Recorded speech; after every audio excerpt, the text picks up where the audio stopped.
Hey everybody, my name is Spaz and I'm a CD junkie. On this episode of CD Junkie, I'm going to discuss a band by the name of The English Beat.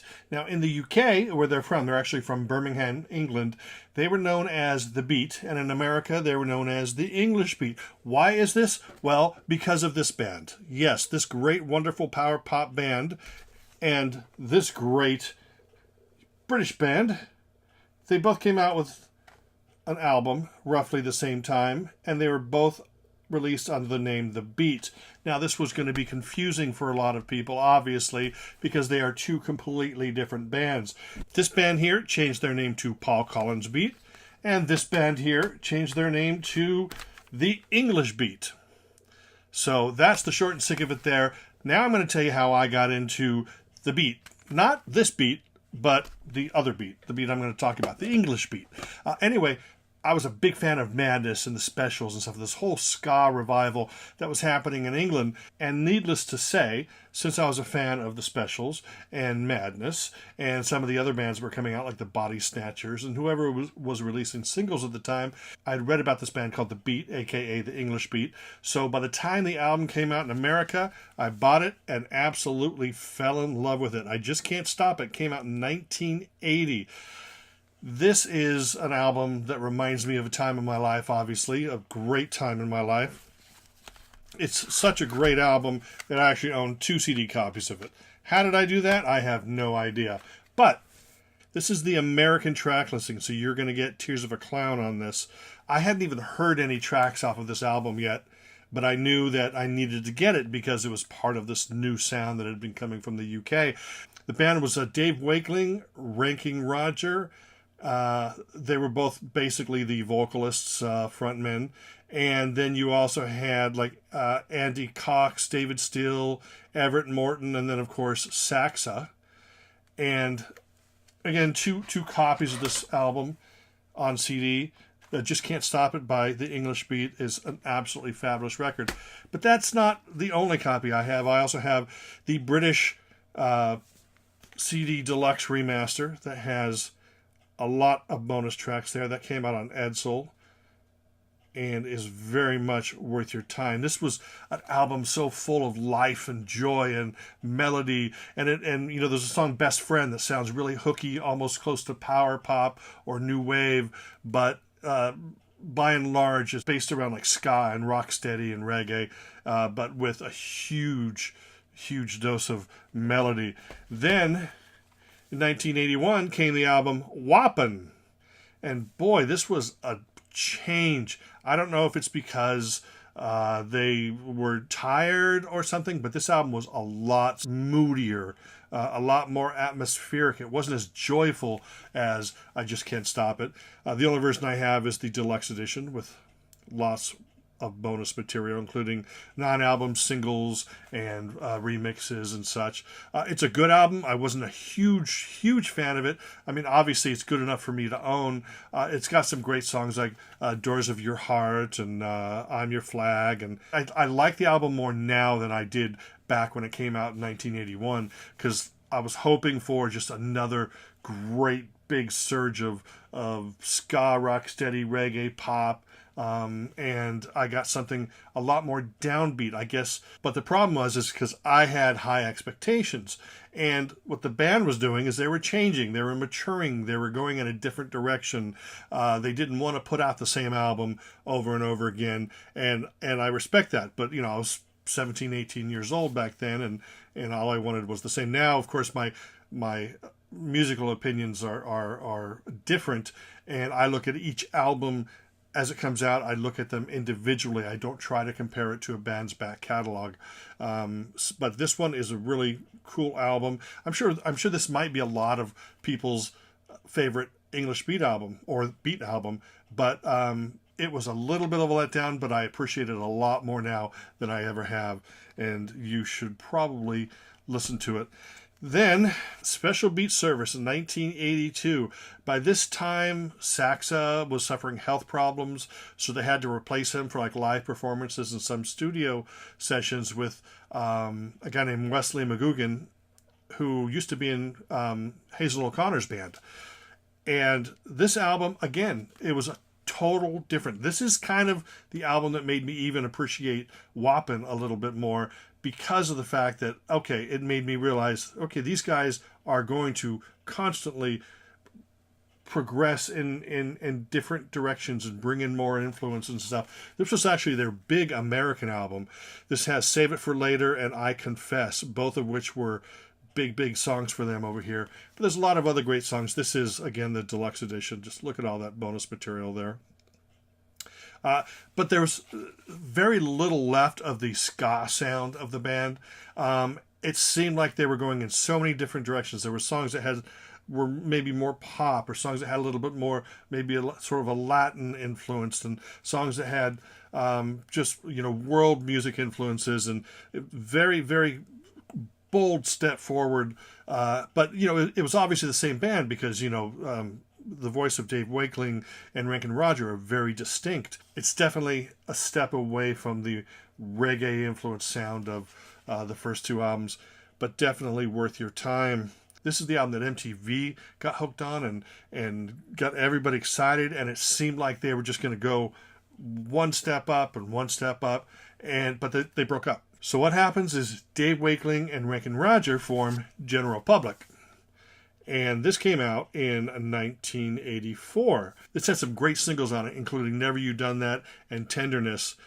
And this continued the direction that Special Beat Service took us on. It was pop. It was definitely going in a different direction than the original English Beat stuff, because with the new band name and a slightly different sound, they were able to move forward and not having to carry the baggage of the English Beat with them. They were able to sort of, in a way, start from scratch, even though they had this great reputation already. So it was a fine move.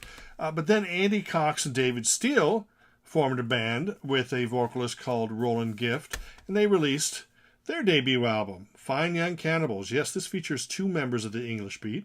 They first started making a name for themselves with the singles Johnny Come Home and their version of Suspicious Minds, the Elvis song, featuring Jimmy Somerville from Bronski Beat and Communard singing backing vocals.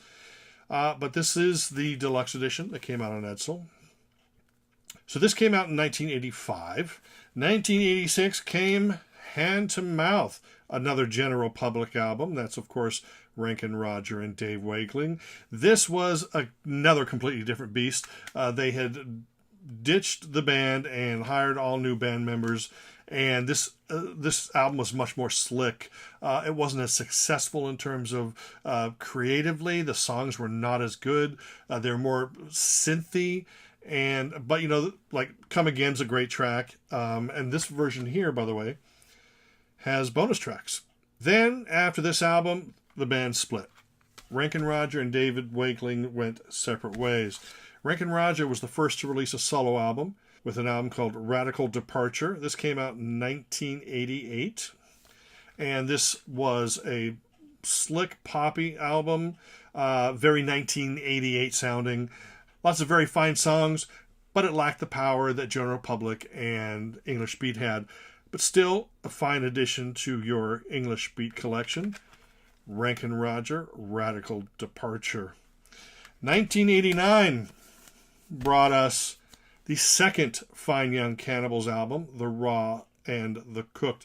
Everyone expected Dave and Roger to be the big stars, and a lot of people didn't know Andy Cox and David Steele, but boy, with this record here, She Drives Me Crazy, was a huge hit. This album was massive. You couldn't get away from it. This is the extended version. After this, Fine Young Cannibals broke up. I guess you can't keep English Beat-related bands together for too long. 1990 brought the first solo album from Dave Wakeling. This is called No Warning. Biggest hit on this is the song She's Having a Baby, which is from the film of the same name. And this is another late 80s sounding record.